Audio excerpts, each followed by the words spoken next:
Deus, Dear God, gostaríamos de agradecer pela oportunidade de estarmos reunidos I'd like to thank you for the opportunity of coming together para continuar aprendendo de assuntos tão importantes. to continue learning on such important topics.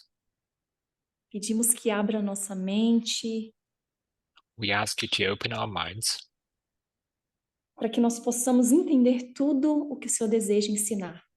that we may be able to understand all that you desire to teach us. Que teu Santo Espírito se faça presente, May your Holy Spirit be present. em nome de Jesus. Amém. In the name of Jesus, amen.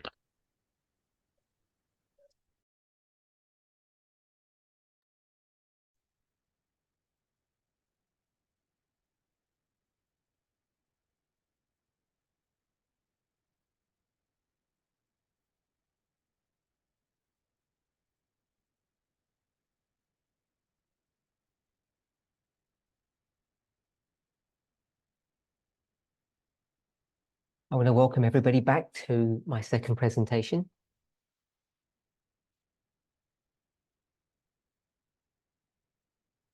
So, just to recap what we spoke about in our first study,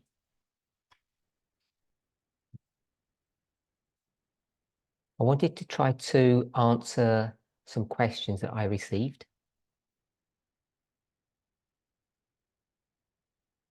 And the first question was, how does the concept of elder test being a plant affect the third angel's message?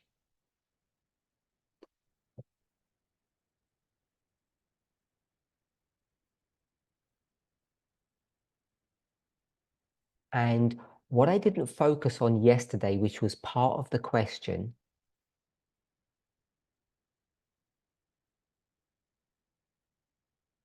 because it was a phrase that the questioner borrowed from one of the studies that I did back in 16 and 17.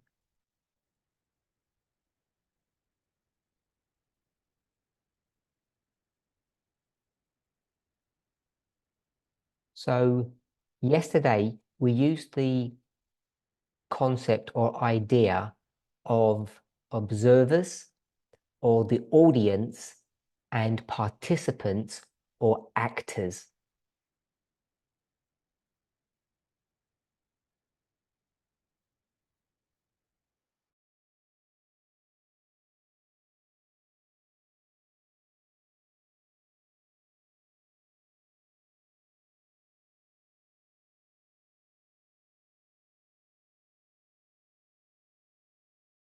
The problem.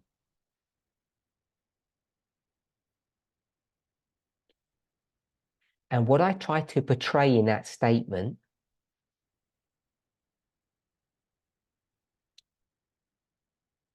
was that the plants were in the field, which would be in the world,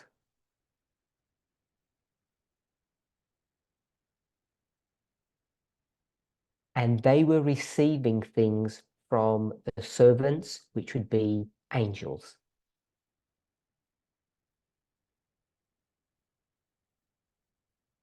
So we discussed yesterday with question 1, 3 aspects: Matthew 13, the steps of salvation, and the 3 angels' messages.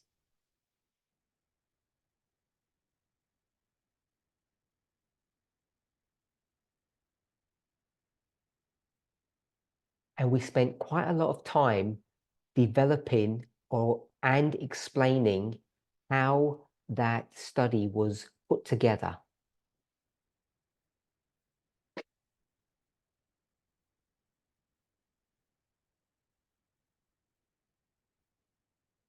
And one of the building blocks or foundations to constructing this 3-part model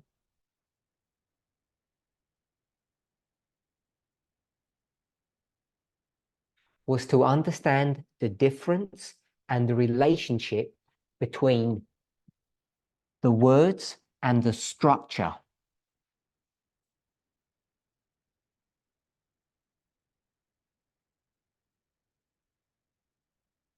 Hopefully the idea of words is self-explanatory.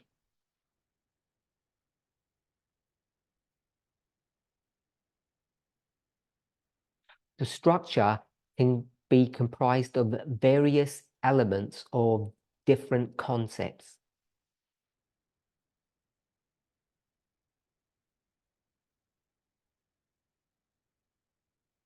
For instance, it might be time.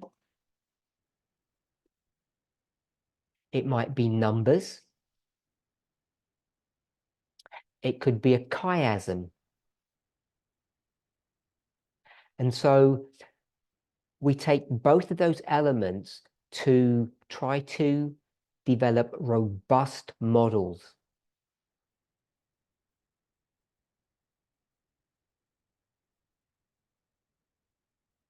And hopefully you remember that the term models is just another way of saying understanding prophecy.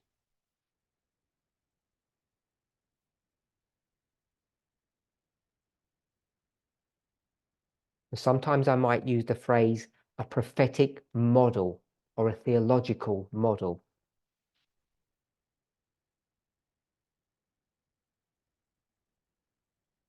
So we discussed the various elements between the words and the structure.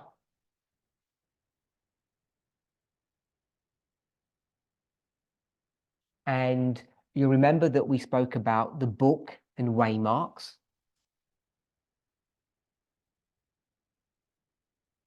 And we broke that down further into the book of nature or the world and the book of inspiration or the Bible and spirit of prophecy.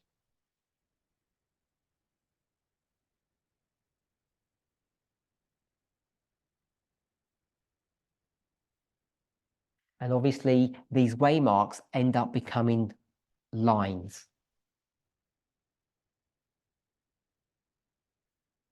Gave an example.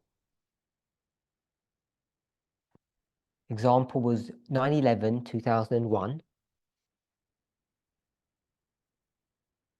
And a number of years ago, we spent a lot of time developing that waymark and explaining its significance.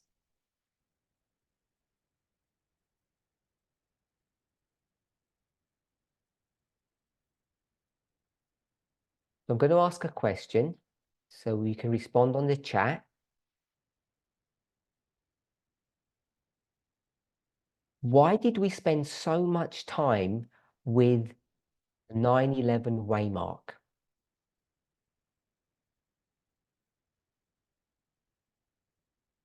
Why is it so significant?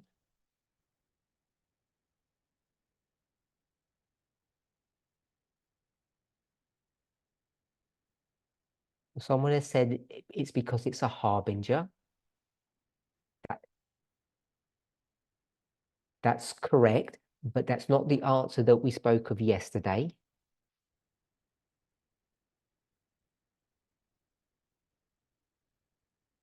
One of my translators had said the second and third angel's messages arriving.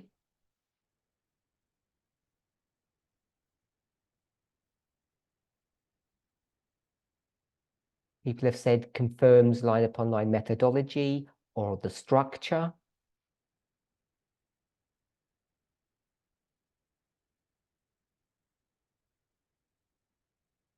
And the final answer I got, actually, well, it's not the final one now, but it was a minute ago, is that this is the only waymark that's not found in the spirit of prophecy.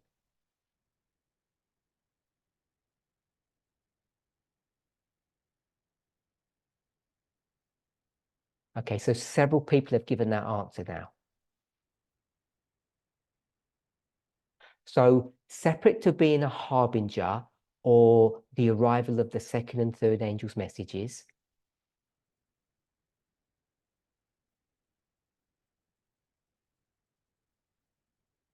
which are all correct answers, The reason why 9/11 is so significant is because it was a waymark that we, if I can say it this way, we created.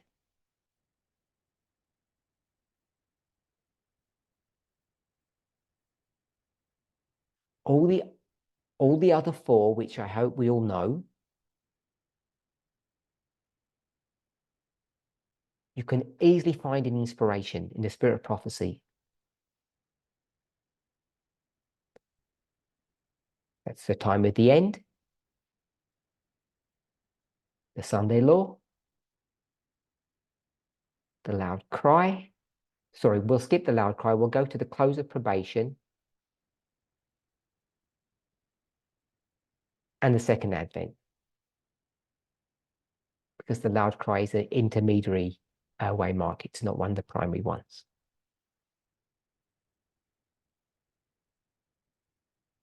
And the other important thing that we had to do, which was to develop a logic.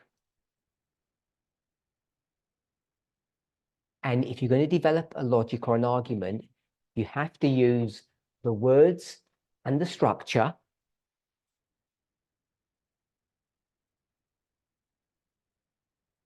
And they were found in Daniel 11, verse 40.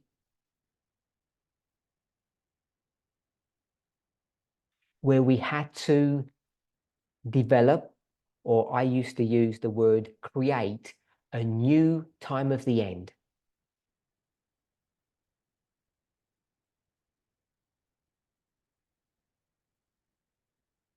Without doing that, our line, or the line of the 144,000, if you prefer, doesn't have any framework to it, doesn't have any good reference point.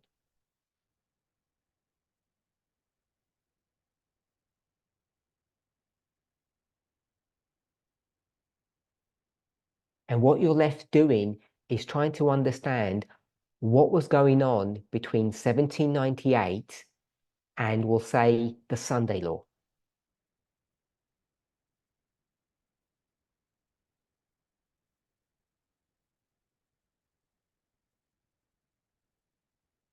So all of those models, those ideas were all developed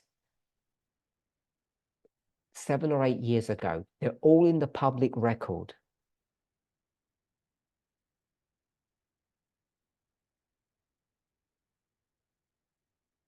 And the reason why they're significant today is not because we like reminiscing or going down memory lane.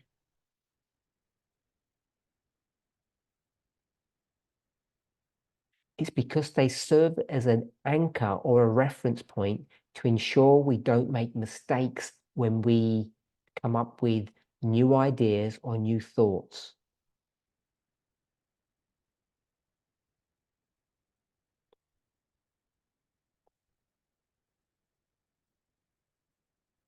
And if we're going to speak of 1798 and 1989, two time of the ends,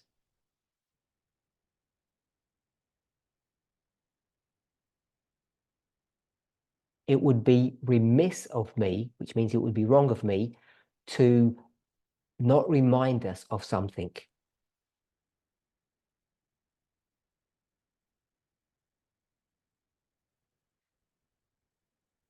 We spoke here in question 1, in the answer to question 1,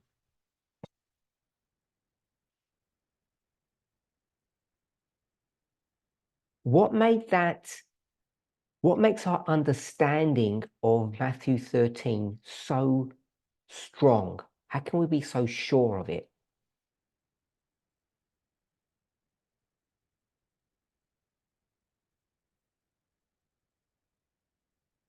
What did we do? We took various studies that were in and of themselves separate and distinct,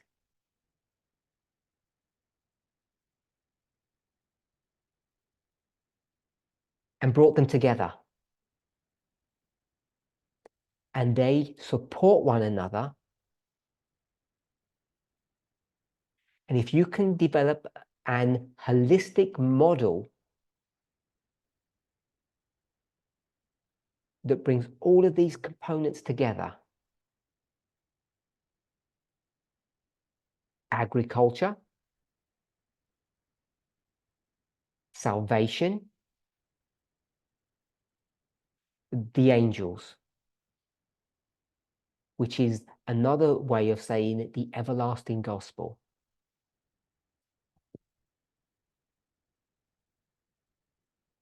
When you bring them together and you get a line or a prophetic model that works, you can have a high degree of certainty that you're correct.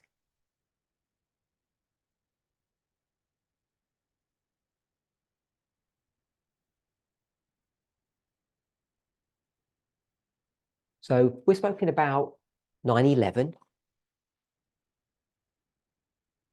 Then we added another component today, which we didn't mention yesterday.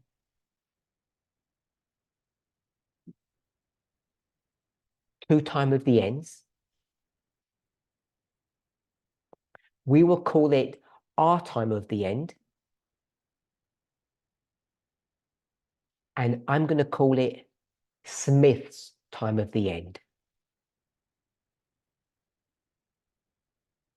Some of us might say it's Ellen White's time of the end, but I'm going to say it's Smith's.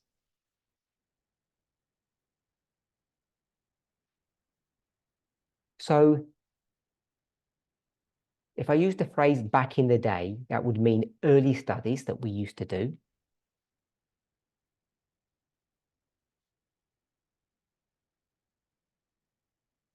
We would take the line that Ellen White gives us that begins in 1798 at the time of the end.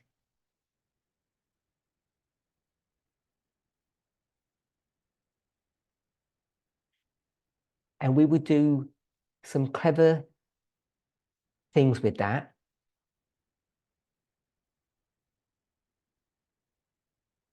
And what clever things did we do? What was the tool that we used that allowed us to interrogate that line? So this is the question. What tool did we use? What piece of information?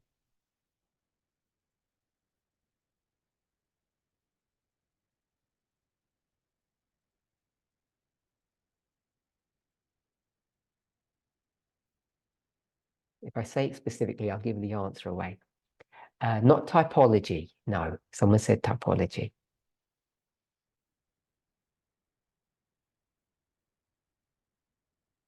My question was deliberately vague, but it might be too vague.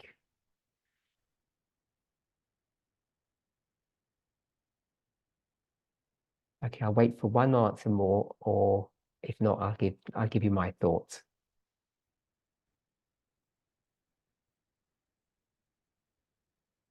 Okay, what we did was we took the 2520, and the 2520 allowed us to go from 1798 to 1989. I hope we can remember that study.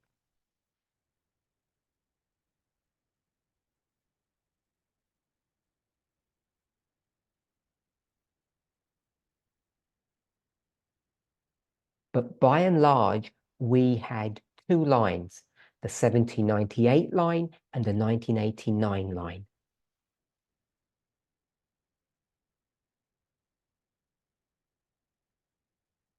So people have given us answers now, how we used the 2520.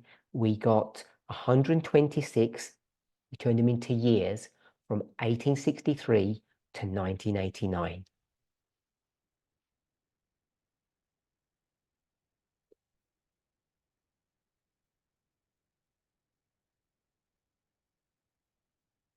So I said it would be remiss of me not to make an observation.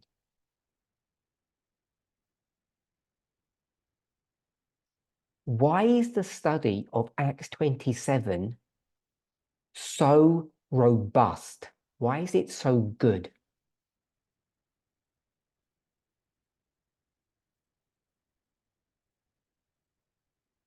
Based upon what I've just said a moment ago, what I've shown us here with 3 studies brought together, why is Acts 27? Why can we be sure that it's good, it's sound, it's robust?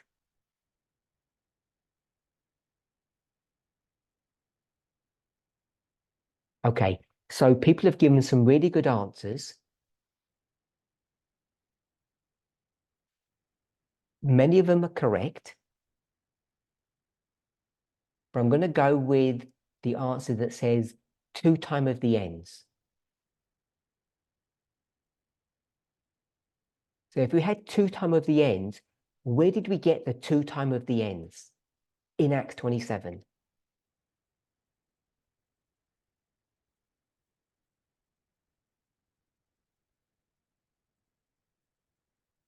Good. 2 ships. It's one of the few studies, like Matthew 13, that takes 2 different ideas or models and brings them together in a unified way.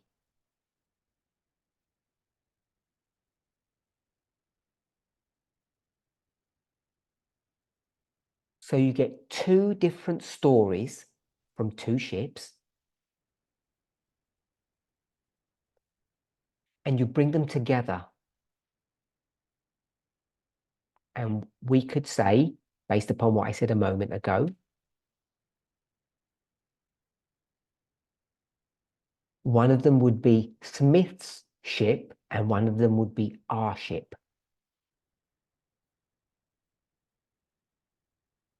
But of course, Smith had no idea about this study, so attributing it to him would be a bit redundant, really.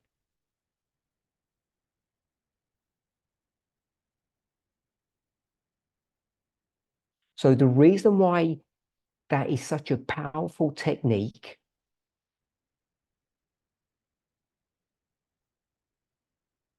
because we can get 2 independent, separate stories of 2 ships,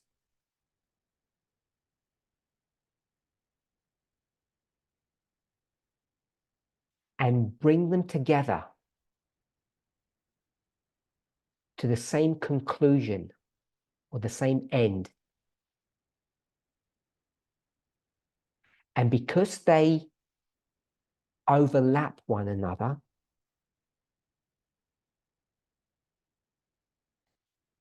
it gives integrity to the study. Now, the weakness in many studies that people do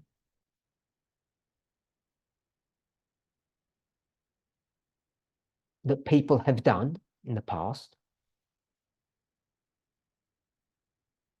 they initially look good. But when you begin to stress test them, they show cracks.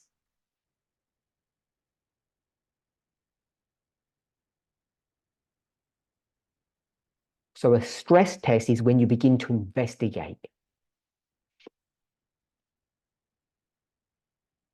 And the reason why we begin to see cracks is because many of these studies are, I'm going to say, unidirectional. They're only based upon one perspective.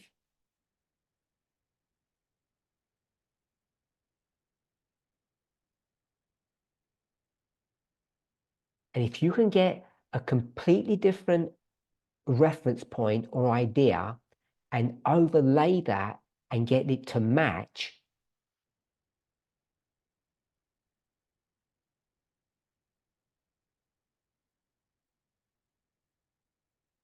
you'll begin to see that studies or your own personal study would have integrity. It would be able to withstand investigation.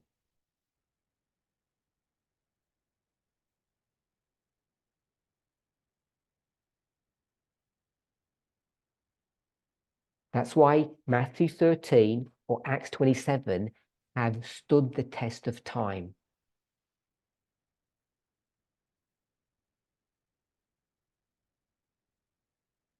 It's not because they were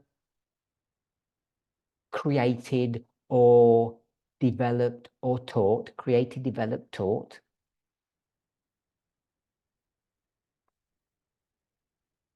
By angels or messengers. It's because the methodology that was used to create those models used good and correct methodology.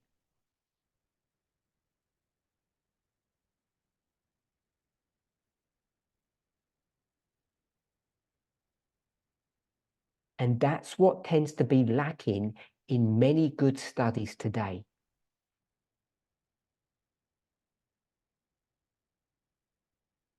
People have an idea which looks good, and they're, I'll say, not able to. They're not able to put that study to one side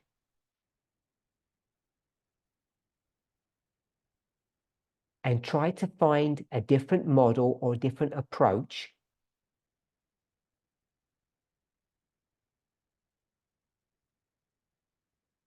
which they can then overlay on their first investigation or first study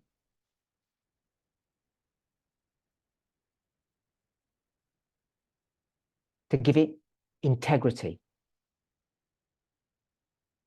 In the past, we would say 2 witnesses, 2 testimonies. Okay, so we then spoke, because we went to question 2, which I didn't give you the question yet.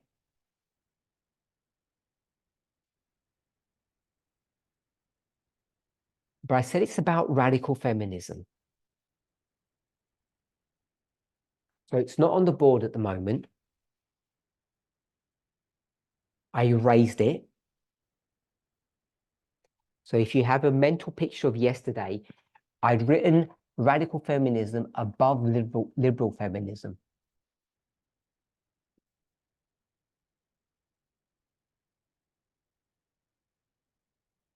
And I said I wanted to discuss liberal feminism before we look at radical feminism.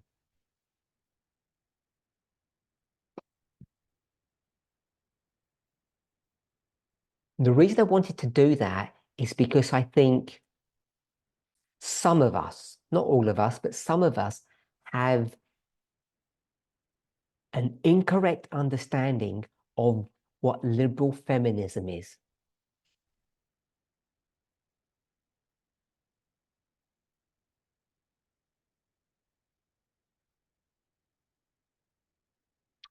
I think it may be due to what I'm going to suggest, but everybody thinks differently.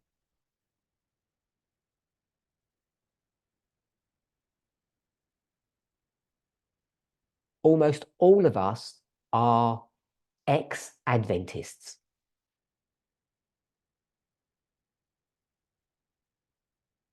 Some of us never went into Adventism, they came straight into this movement.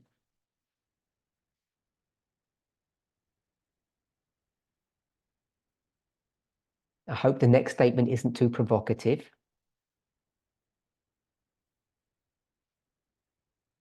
Some of us are still Adventists.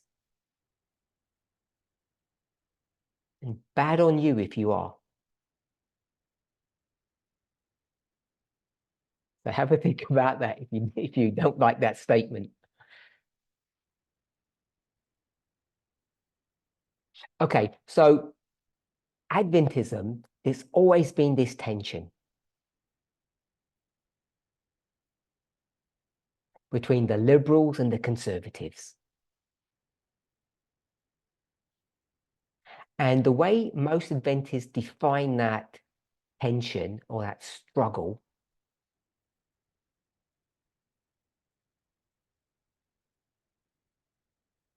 is those that follow the rules and those that don't.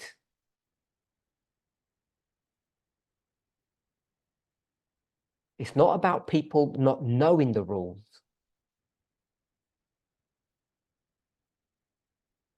Liberal Adventists don't care about them. They just do what they want.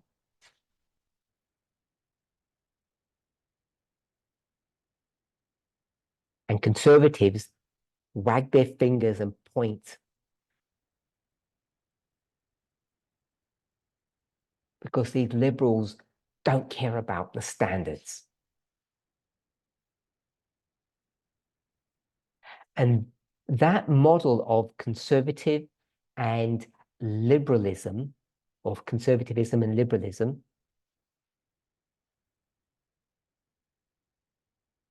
has so permeated our thinking, so saturated our minds,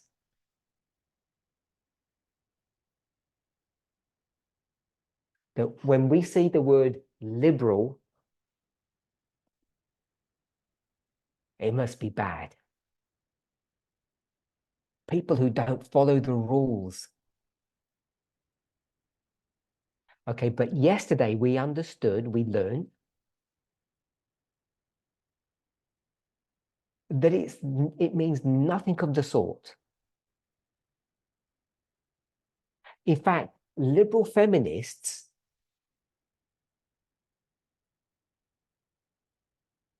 do they follow the rules or do they break the rules? What do you think? Just put follow or break.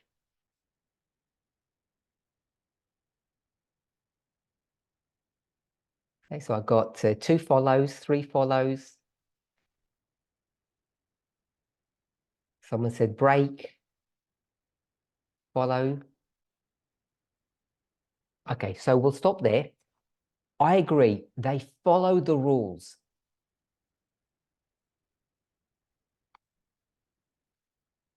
So when this term is used, that word liberal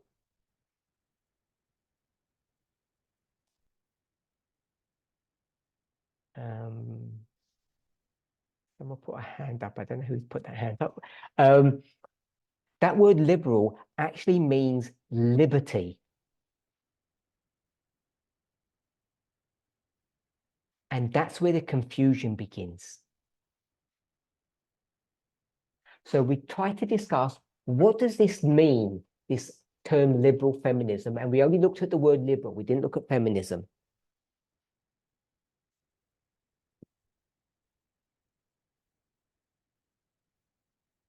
We have 3 answers. I'm going to say 3 to make it simple. Someone spoke about personal liberty. And the example they gave was makeup. But it could be anything. So we could have put there reform.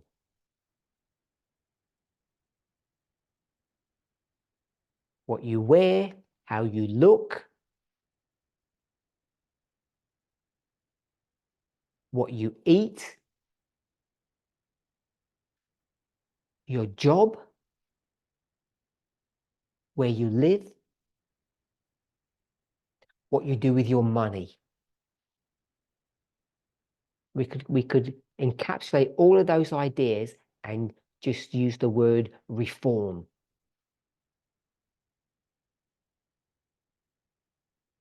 Which would infer that liberal feminism is giving people personal liberty to live the way they want to live.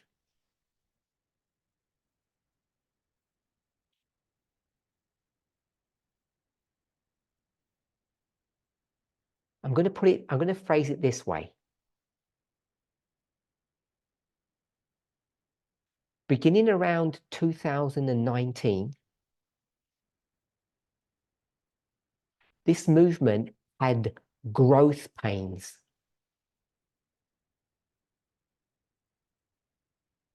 And that growth pain was about how we understood and related to this idea of liberty.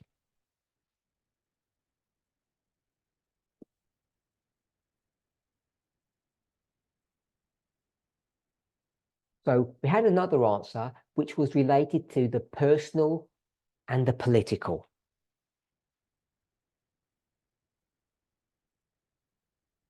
We didn't develop that answer, and I'm not going to do it today.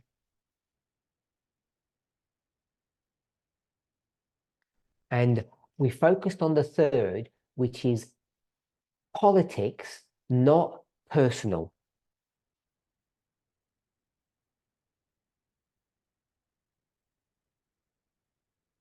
And what that meant was the following. Liberal feminism does not care about the personal.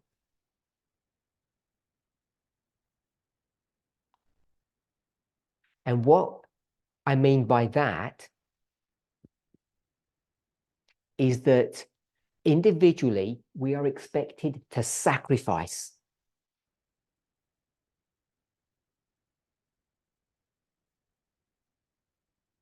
To experience pain, personal pain, for the greater good.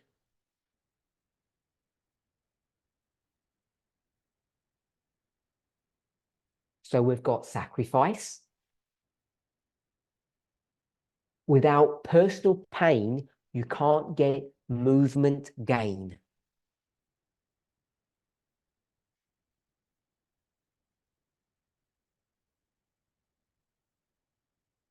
In war, it's not only acceptable, it's okay, it's fine for soldiers to die so that the kingdom or the army can win.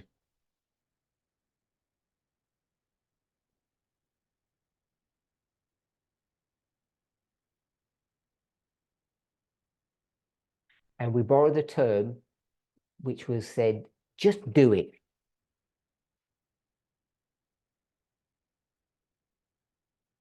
Don't look at your personal pain. Don't look at what it costs you. Just do it.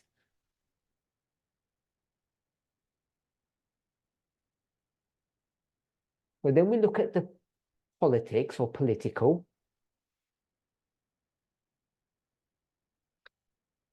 And we said that's related to culture or society or the social framework.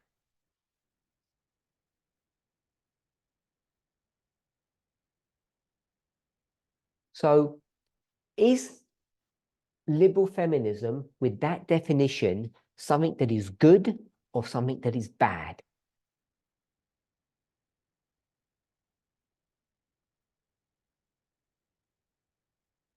So just type in good or bad.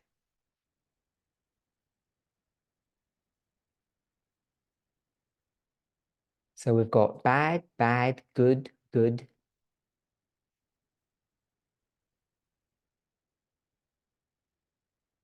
Okay, so we've got a mixture of answers, some saying good and some saying bad.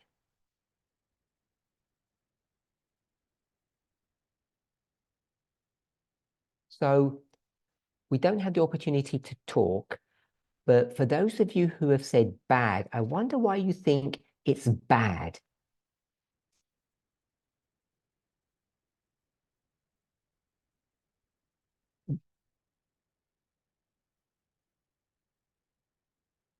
Every single, I'm going to call it reform, not this type of reform, not personal reform, social reform.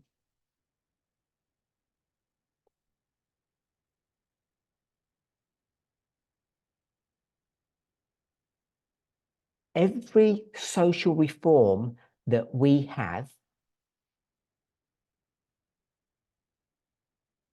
when I say we, let's confine ourselves to the American dream.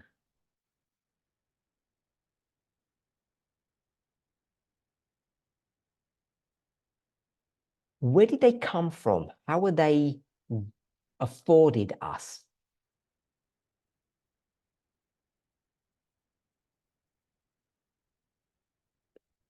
in the context of our study, remember? And the context of our study is what?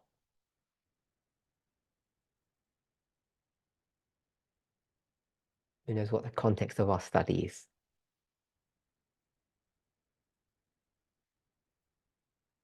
Okay, so someone has said a phrase, take the first word out, and that's the context of our study. Feminism.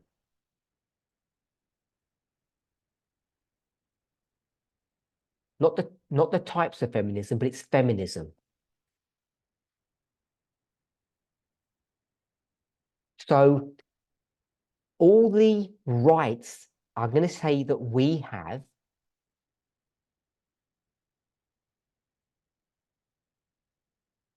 who gave them to us? How did we get them?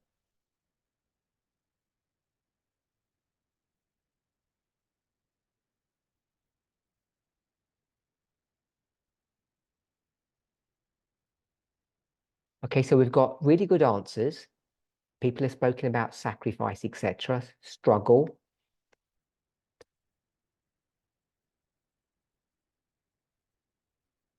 So what I'm going to say is that all of the rights that we have was won by whom? Who won those rights for us?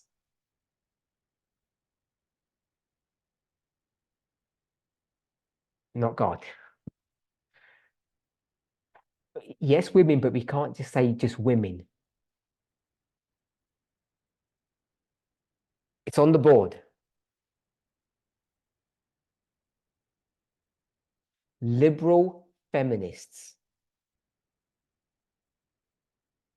Who gave us voting rights?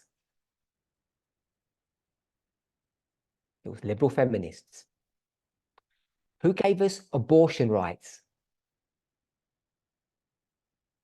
Liberal feminists. Who gave us, well, if I say equal rights in the workplace?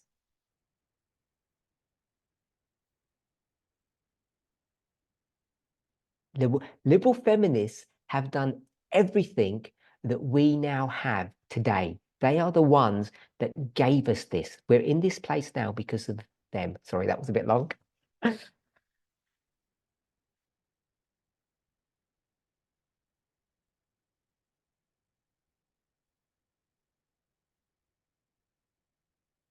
Okay, so if they've given us everything that we have today,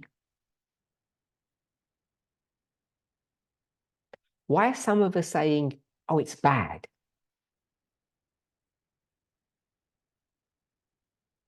Why are people saying liberal feminism is bad if all the rights that, when I say we, I mean women, that we have, why is it so bad if they're the ones, this element of feminism has given us all of this? They're the ones that paid the price.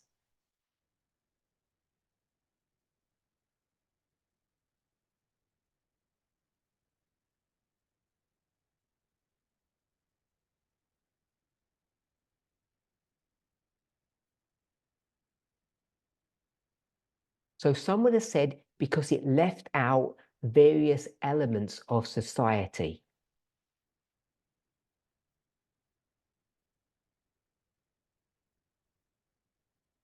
Others have said they compromised and stopped fighting.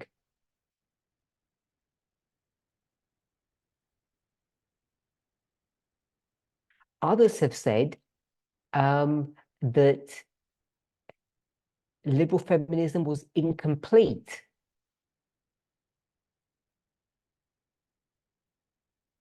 Some people have said they thought the war was won, but it wasn't.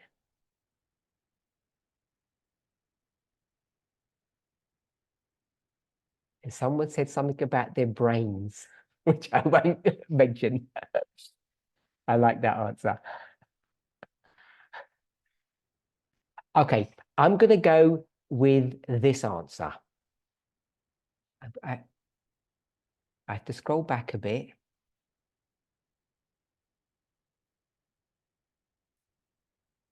So I'm gonna quote this statement, but I'm gonna rephrase it.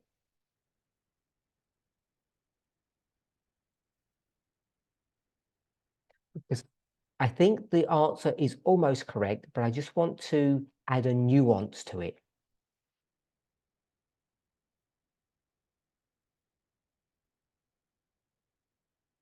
So the answer was because society did not change. So what I'm going to say is liberal feminism, what it did was the following. It said, we have a structure, a framework. We have a way of doing things. And what we're going to do is in this existing framework or society or culture,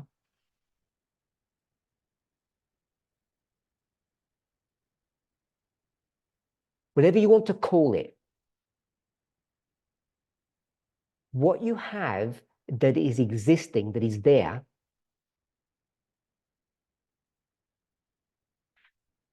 they would say that this thing, this object is so heavy, it's immovable. We can't lift it and move it.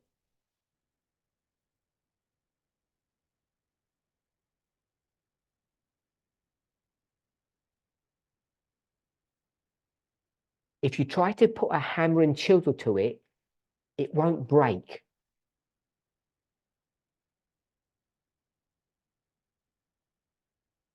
So they thought, instead of trying to move it, get rid of it, or break it,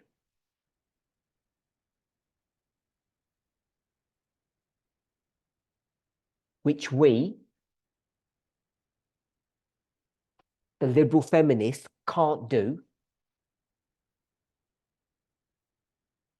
what we'll do instead,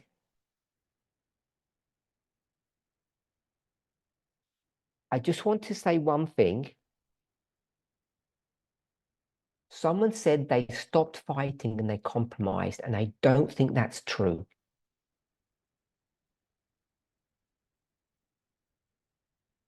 Someone said it was incomplete, and I don't think that was true.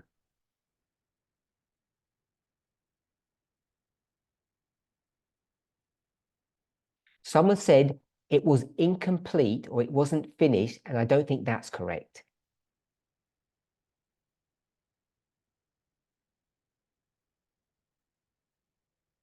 Someone said they thought the war was won, but it wasn't, and that is partially true.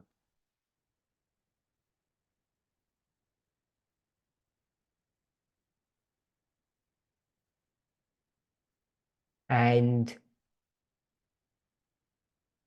towards the end, people have given good answers. So, liberal feminists are weak and they can't move this object. They can't break it and they can't move it.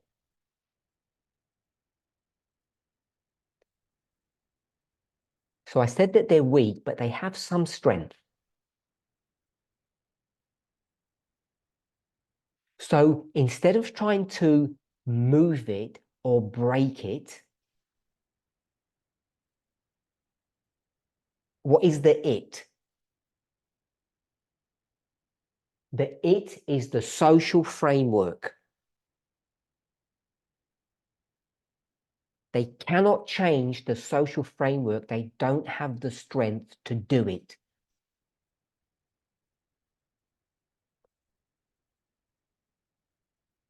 So what do they do instead?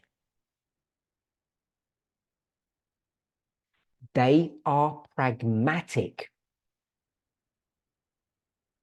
Remember the study of Paul. And in their pragmatism, they say this: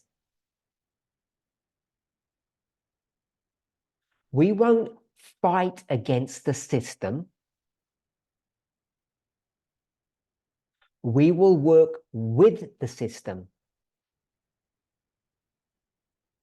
to gain our end, our goal. And what is their goal? What's the goal of a liberal feminist? Take the word liberal out. What's the goal of a feminist? We'll put it underneath here. To make it easy, I'm going to use the symbol of equals. This is not a dictionary definition.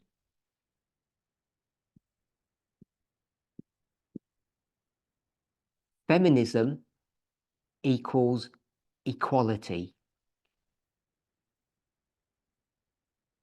This is not a dictionary definition. It doesn't mean that.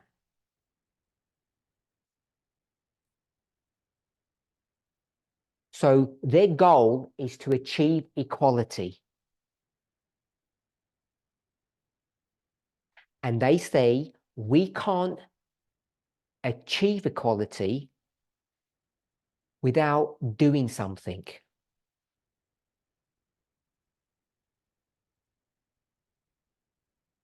We can't break the system, the social framework.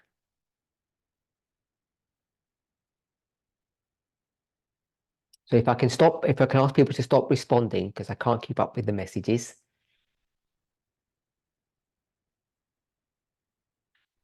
So they're going to work with the system. And if you work with the system, you will get equality, which is what they did. They achieved equality on many different levels.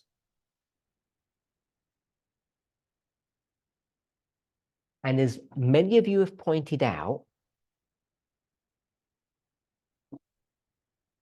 liberal feminism was and is good. Has to be good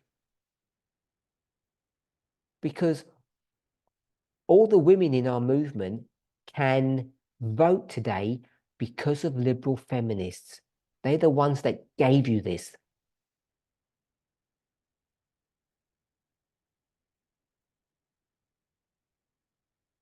And the abortion rights, we'll say that you have, was given to you by was won by liberal feminists. Let me say that it was won by liberal feminists.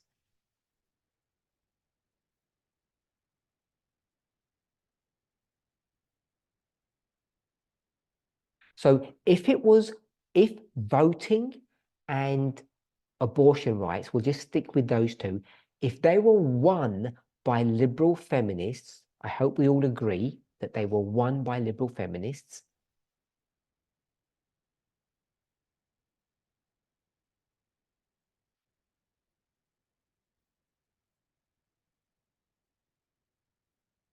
I'll take a risk that everybody agrees with that. All of the rights we have, and we'll just use an American or a European model. I know it's nationalistic to do that, but the rights that we have were won by liberal feminists.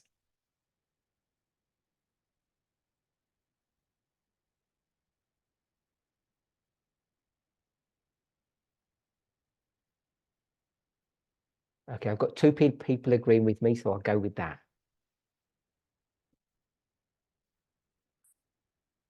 So we've said won by liberal feminists.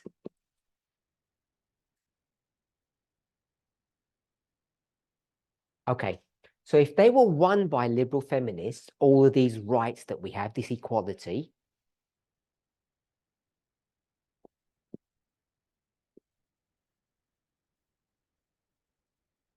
Who are these rights or this equality given by? Who gave them to us?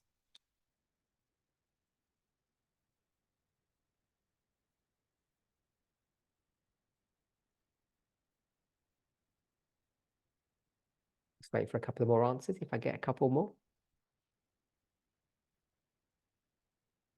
Someone said men. I don't want to use the word men. Okay, so that's enough answers. I'm going to go with people have got two words. They've given me structure and the system, which is the words that we used here.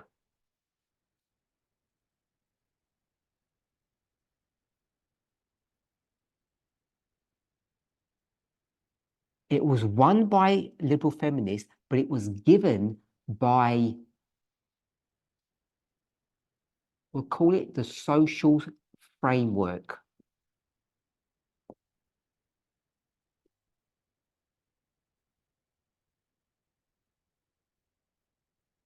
And we'll go with that provocative word that we all love to hate.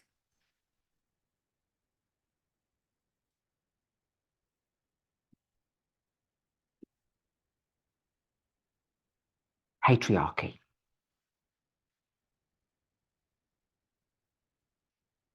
So it was won by radical feminists, sorry, liberal feminists, and it was given to us by the patriarchal system.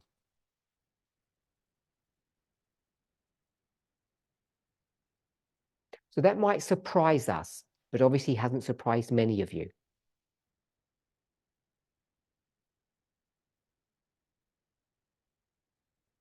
So when we understand this, rather than using the word good or bad, which is what I offered you originally,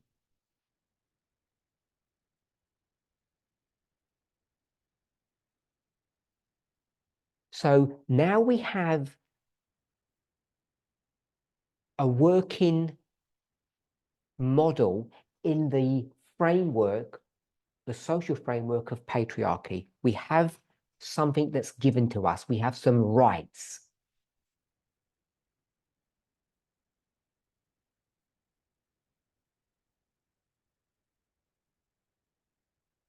So instead of saying, is it good or bad?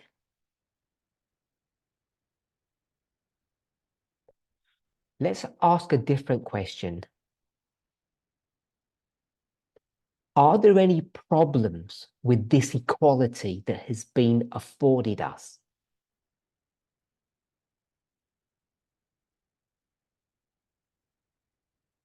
So the simple answer is yes. So this equality that we have is not strong and robust, it's weak and fragile.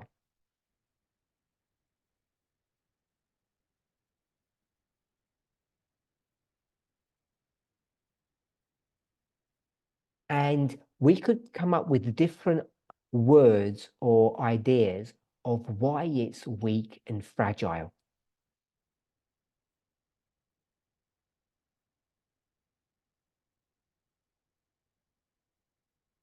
Someone used the word earlier that it was based upon compromise.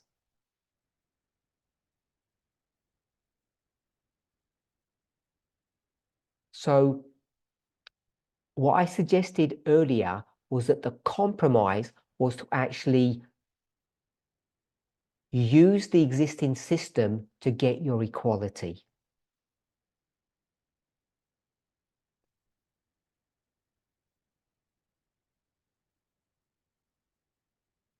That was its inherent weakness and is its inherent weakness.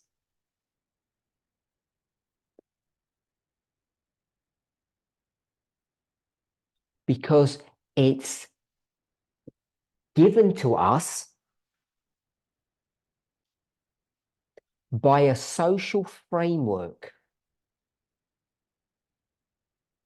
And is that social framework pro-woman or anti-woman?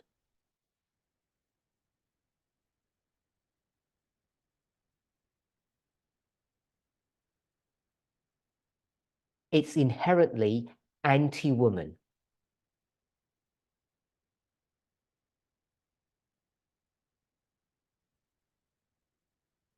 And that's the weakness. If you want to live in a framework that's inherently opposed to you,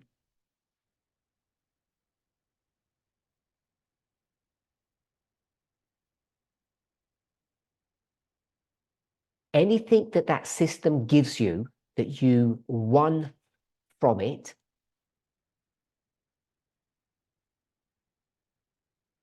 is inherently fragile. Because as people have said, what can be given one day can be taken another day.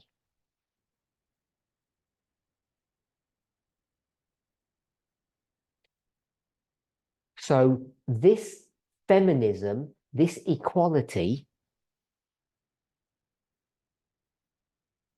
is because it was given by this social framework of patriarchy,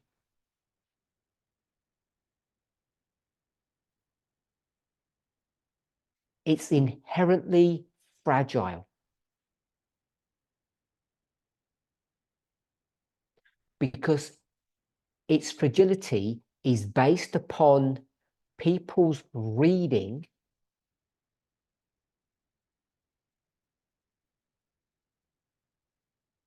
we'll say people's reading of the law.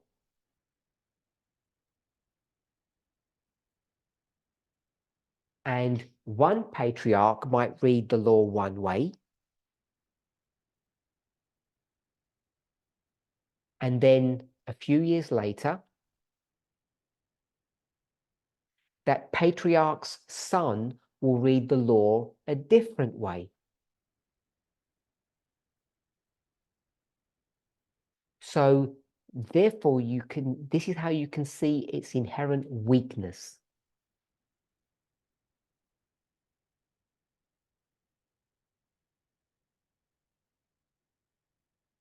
So for those of you who have said it's bad,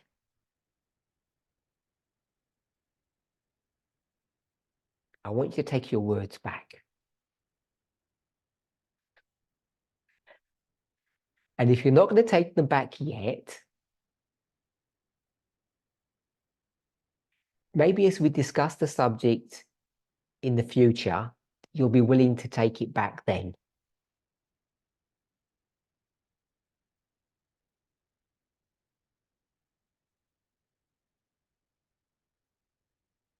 Okay, so we've looked at liberal feminism. Let's have a quick look at radical feminism.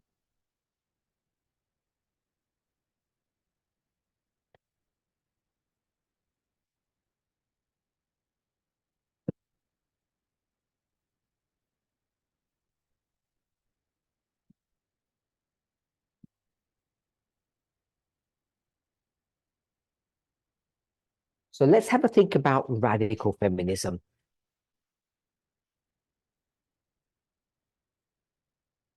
Sure, by now you've all looked up the word and you understand what it means.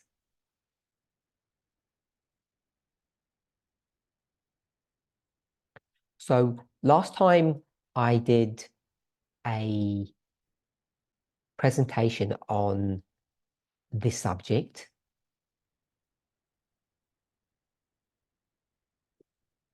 People gave the following answers when I asked them what radical meant.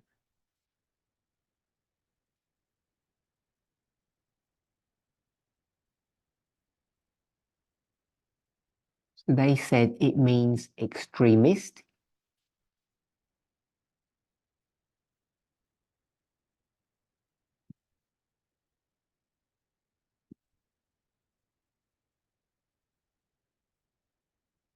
Some people said it actually means progressive.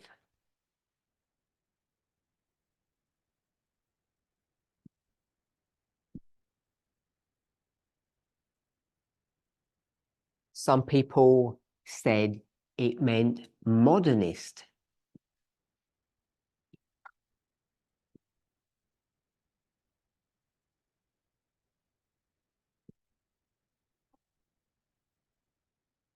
Some people said it meant fundamentalist.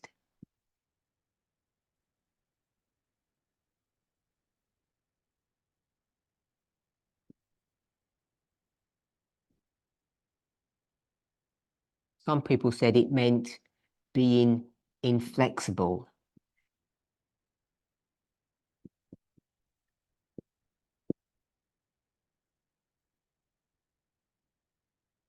And finally, some people said it meant root.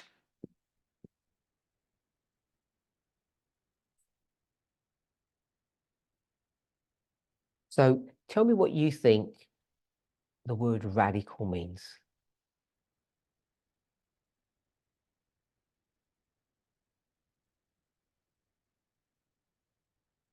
If someone says no compromise, someone said root.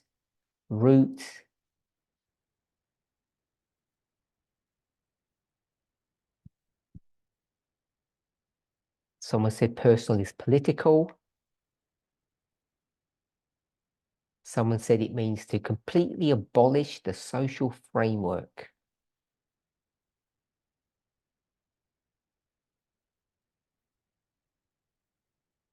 Aiming to change structure or social structure.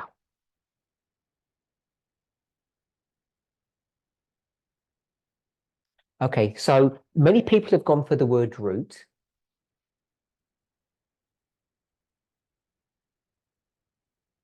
I hope people can see why the word extremist has come into this, or fundamentalist, or inflexible.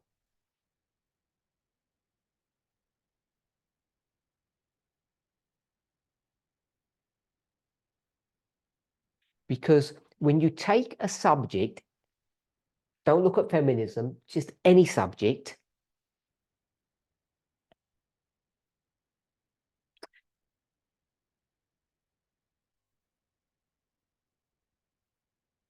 is it good to be radical?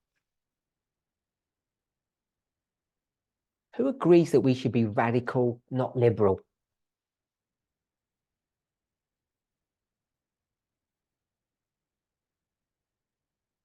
So someone says it depends. Sometimes it's good to be radical and sometimes it's not good to be radical. I guess that's what that means.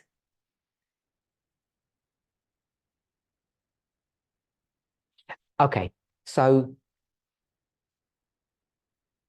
let's leave the word feminist out from there.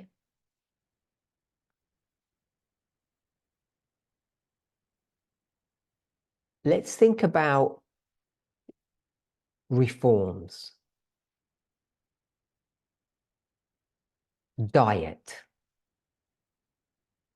So who is radical with their diet? Should we be radical? Or should we be liberal?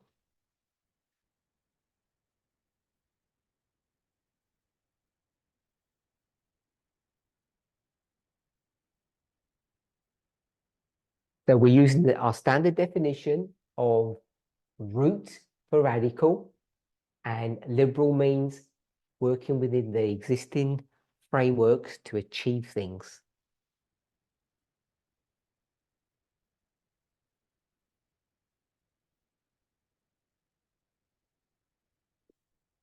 So let's think how we would approach this subject if we were going to be radical about it.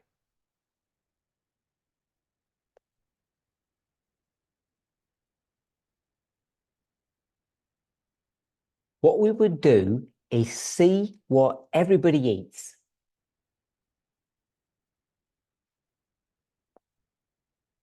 And if we were to see what everybody eats, would go to a lion. And then we might go to a rabbit.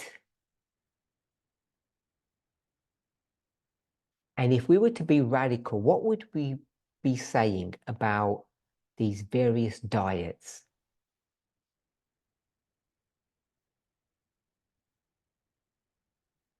Are lions radical?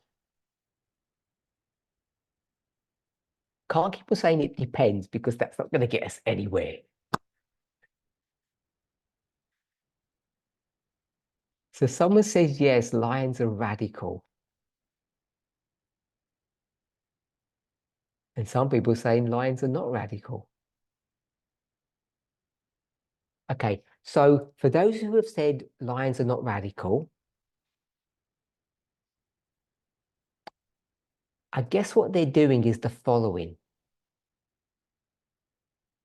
because I can't ask them.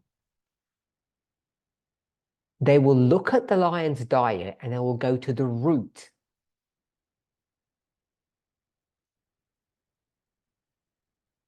So lions eat deer.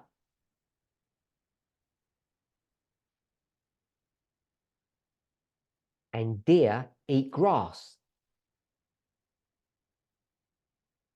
So if you went to the root,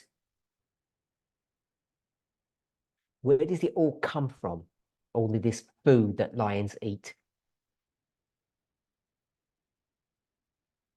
comes from plants. So that's why we would say what lions do is not radical, because it's not the root. They don't go to the root.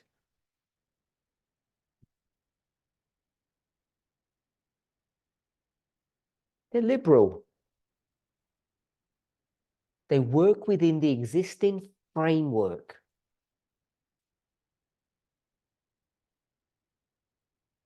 If there's a deer, they'll eat it. So if we were to go to a rabbit would be radical.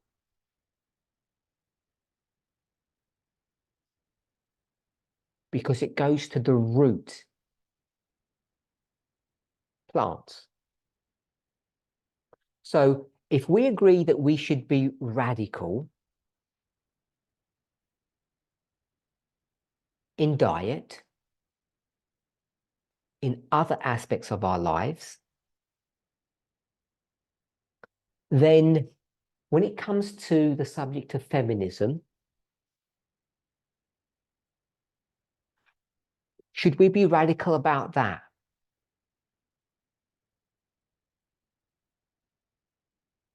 What do you think? Should we be radical?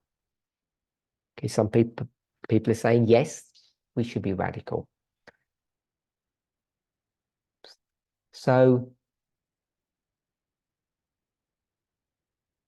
I want to go to the word feminist. So what do we think the word feminist means?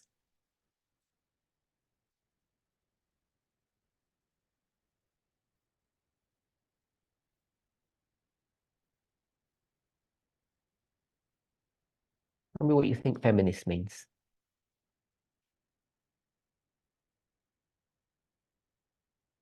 Fighting for equal rights, equality, bring equality within the framework. Okay, so someone said bring equality within the framework. That's what liberal feminists did, but that's the liberal bit of it. I want to know what the feminist bit is.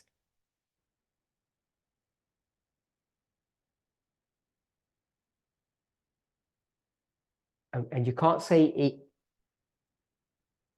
You can't say it's equality because I said that. That's just copying me.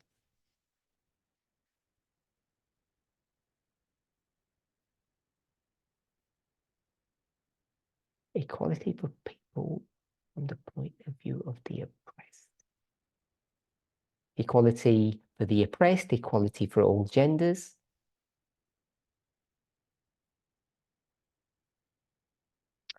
Am I a feminist? as a man? Can a man be a feminist? I'm not female. How do I become a feminist? Okay, so I want to suggest something if you give me this liberty. So again, this is not a dictionary definition of the word.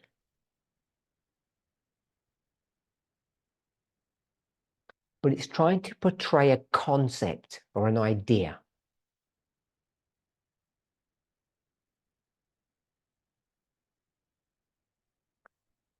I hope I am a feminist too. Someone's not worried. I might not be. Okay, so I'm just going to put a line here, and what does this mean?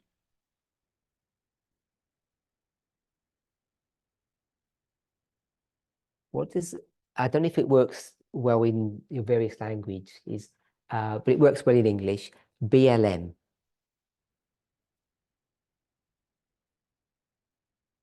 So two people have been quick off the mark and said it means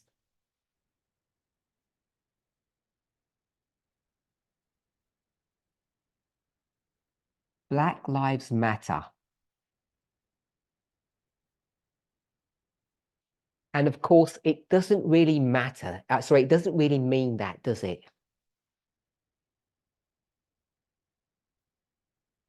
That's not a comprehensive answer of what this means.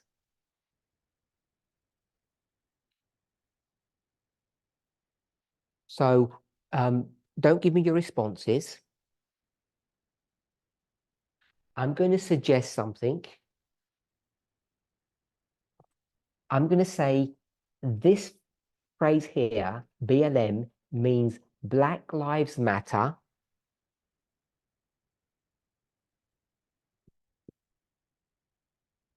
as well.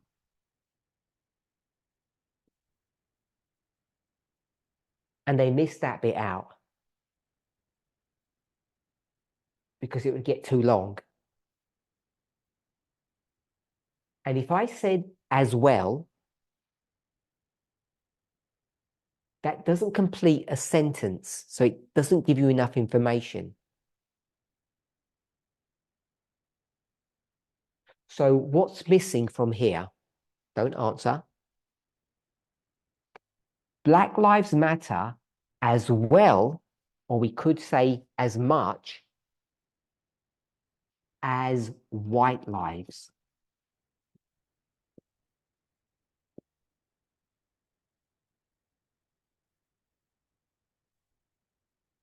So all of this,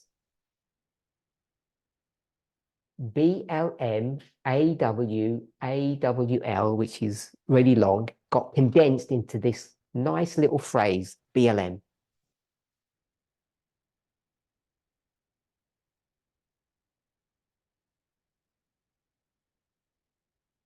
So we went to this model here, the model of race,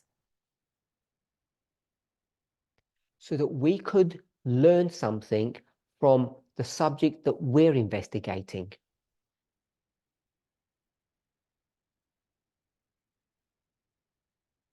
So remember, this is not a dictionary definition. So what does feminism mean? Feminism means that women's lives matter as well as men's lives.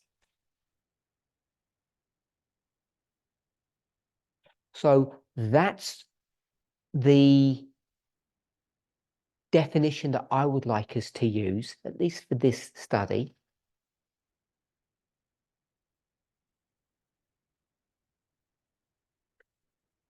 So when we talk about feminism,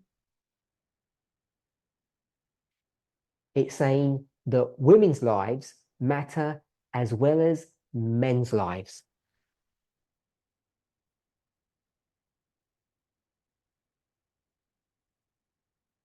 Or we could just say women's lives matter as well.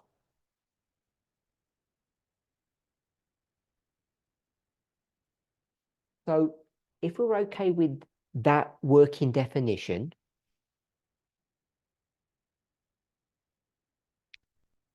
and then we say radical feminism, and we said that radical means root,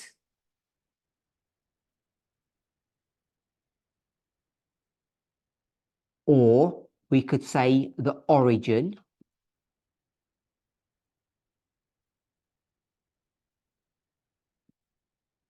Some people might use the term alpha.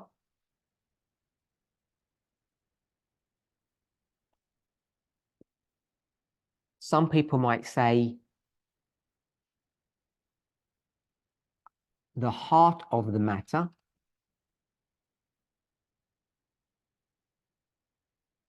Or the core of the matter. So if we've defined radical in this way, and we've defined feminism in this way, you can see why we now say, or why I said, feminism is the same as equality.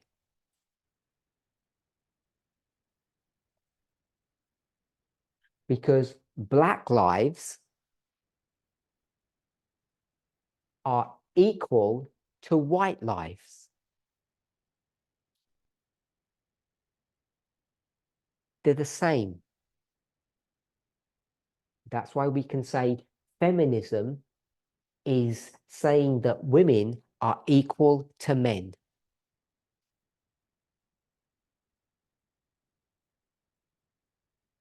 Which just means feminism is the same thing as equality.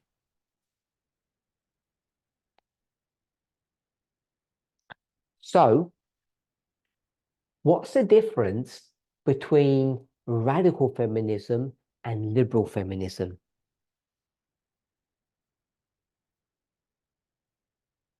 What would you say the differences are?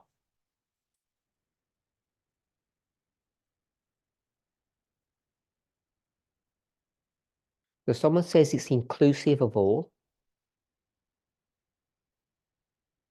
I'm going to suggest liberal feminism is inclusive of all as well. They want equality, which means inclusiveness for all.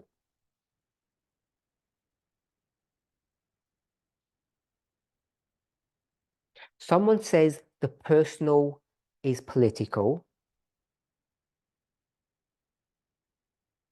That term was developed decades ago. And I'm going to suggest it was developed, it was invented and then developed by liberal feminists, not by radical ones.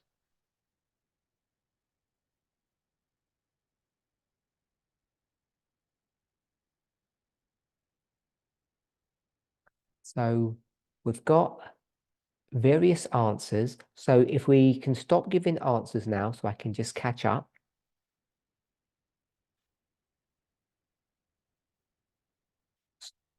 So someone says radical feminism is we want to benefit men as well as women.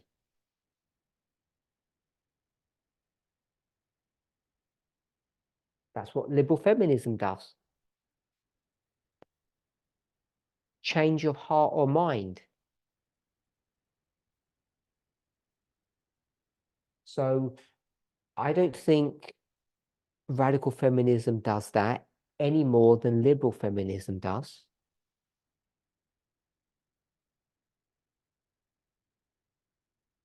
Someone says that in the liberal feminism model, life doesn't matter, but it does.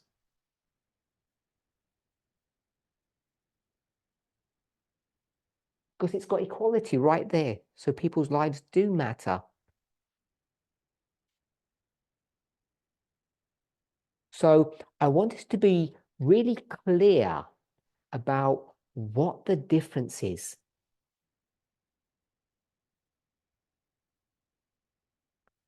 Now, I'm not saying everybody's got the wrong answer. That's not what I'm trying to say.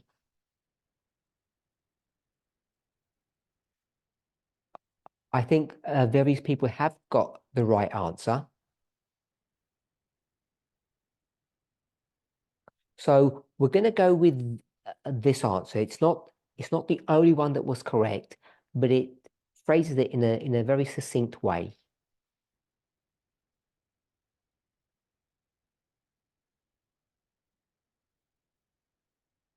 Before I read out the answer, and please don't give any more answers now.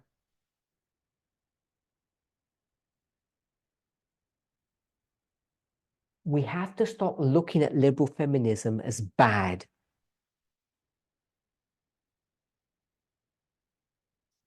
And we have to stop looking at radical feminism as good. Before we do that, bad, good, or good, bad, we have to understand the differences and the similarities. And you've heard that before plenty of times. What's the similarities and differences? Compare and contrast. And what we have to remember, when you compare and contrast something, there has to be some association between the two.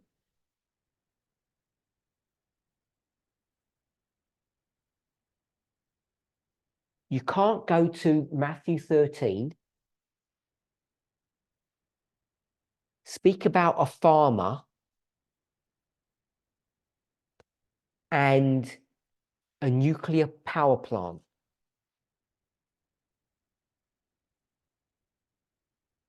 There's no connection between them. So we know that parable teaching, which is juxtapositioning,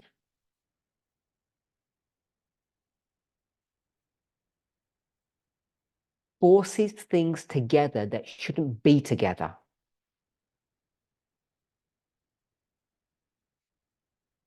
But I want us to remember, even though that principle is true, there is some connecting link.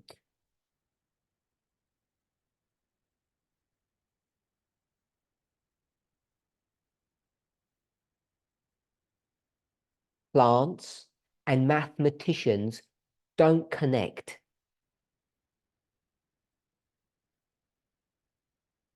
Plants and farmers do. When you harvest a plant and you want to check it, then in the market, when you have those plants,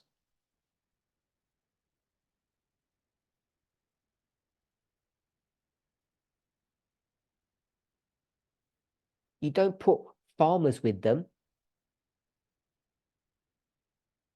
You put merchants. So we can compare and contrast these because they're both feminism. And now what we want to do is force them together so that we can see what the similarities are and what the differences are.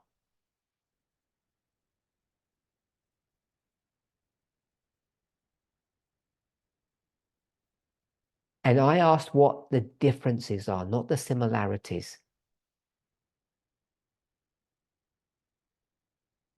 And some of the answers confused, the answers were confused relative to the question.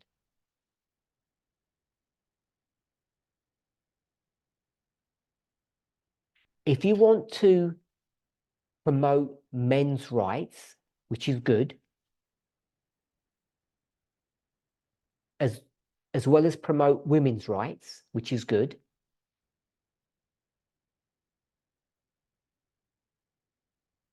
as well as promoting the rights of all genders or non-gendered people.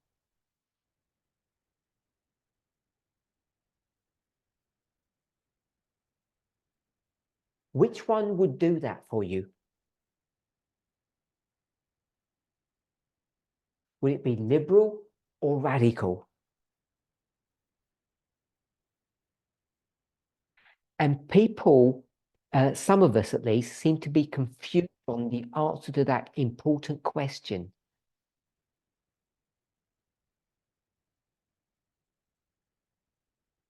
Because the simple answer is both.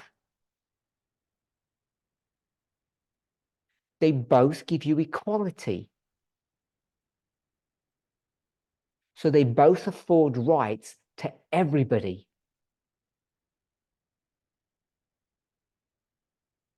So we know they're the same in that regard. Our question is, what's the difference? And why have we chosen? Why have we been commanded to select the radical path, not the liberal path?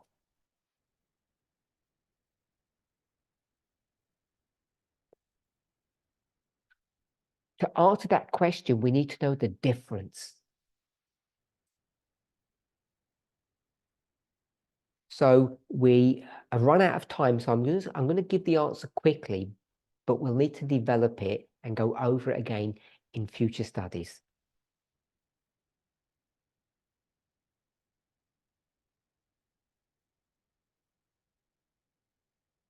What's the problem with the liberal path? The problem is that it achieves its goal. It's one,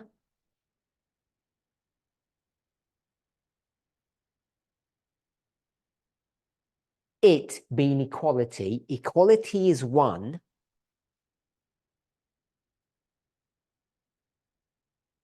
By employing the existing framework.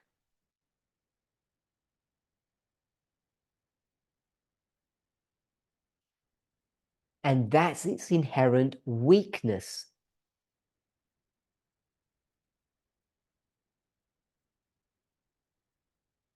Radical feminism, on the other hand, does it want to win different rights? No.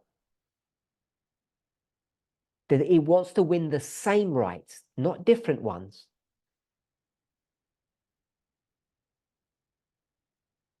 What rights does it want? Feminism, which is equality. The same rights are wanted by both, we'll call them both parties.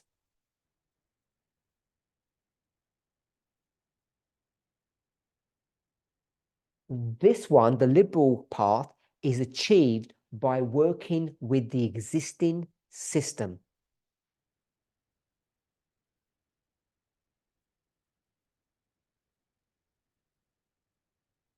Whereas radical feminism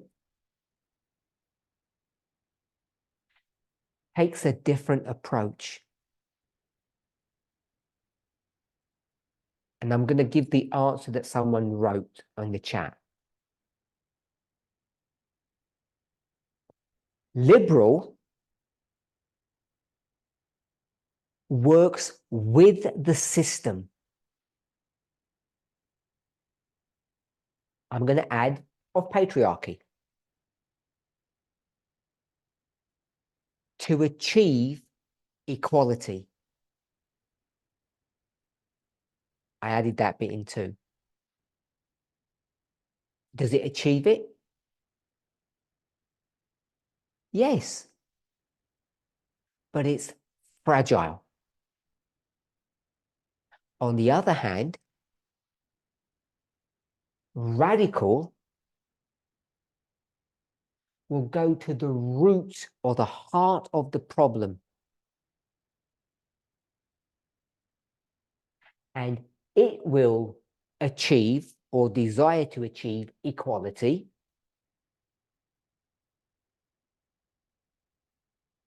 not by working with the system,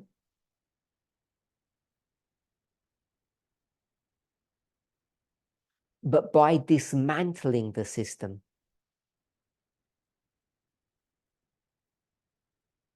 Or not working with the system, but working in a different way.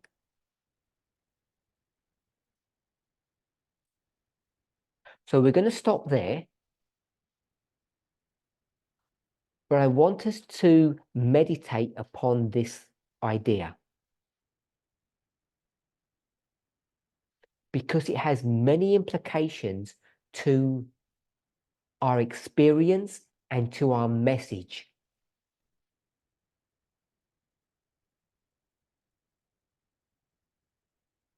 Now, just want to remind us of something. Society is built up of thousands, millions, billions of people.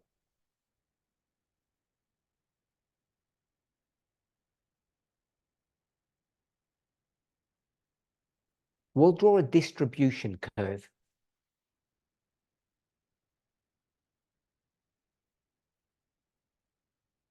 Looks something like that. This would be, I'll just leave it at that without defining the axes. Where would the majority of people be?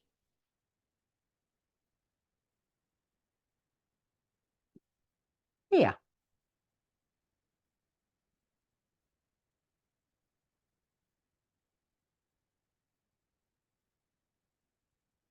Where would the minority of people be? Here. Or here. What word would we use here, perhaps? We'll go with average or the norm or accepted. What word would go here? Pick one of these ones. We'll go with extremists. Who likes extremists? Who would want to associate themselves with extremists? So this is the problem with being radical. No one likes you. And the majority of people who follow the norms of society don't want anything to do with you because you're extremist, you're fundamentalist.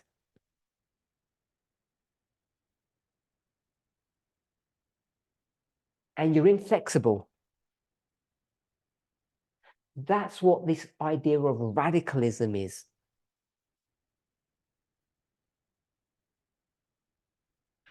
And this has prophetic significance. So in my list of questions, someone's going to ask, what about the Nephilims and the Levites? What happened to that study?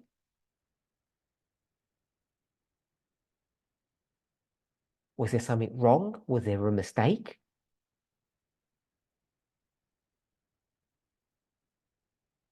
So I'll leave you with a rhetorical question, which I don't like to do.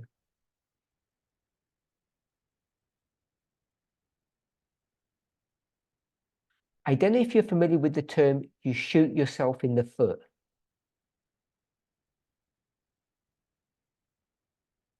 You're supposed to use your weapon to shoot your opponent, not to shoot yourself.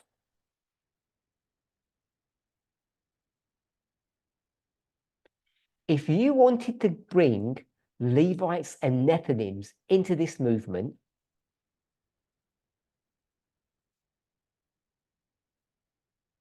what type of feminists should we have become?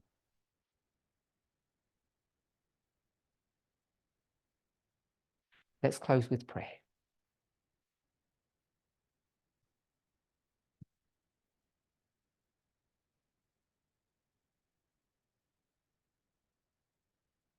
Holy God, we thank you for your goodness and your watch care over us. Without us noticing, without us realizing what you were doing, you have carefully, systematically, and subtly brought us to a place of difficulty. And even now, we haven't fully realized the difficult place that we have been brought to by you.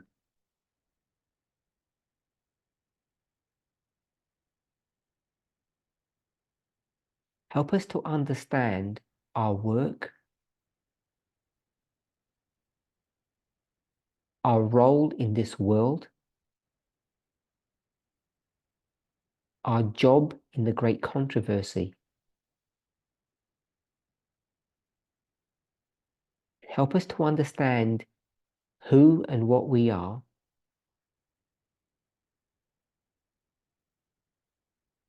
through the lens of being radical. Help us to understand what that means and the implications of that. You have led us to this point. You want us to understand this so that we can learn and grow and become the people you have designed us to be.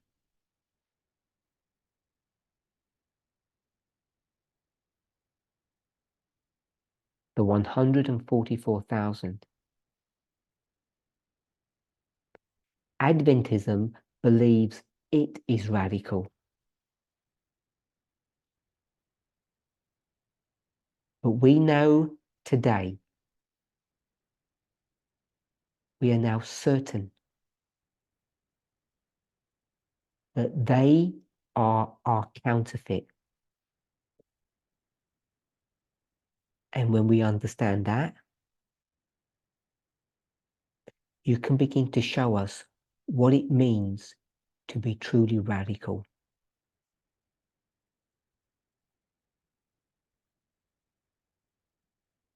And help us to accept the price that we must pay to take on that title.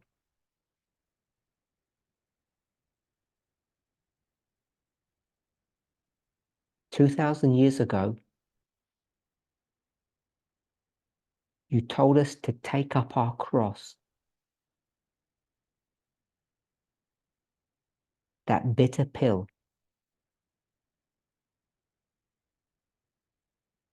You're asking the same of us today as we are instructed to become radical.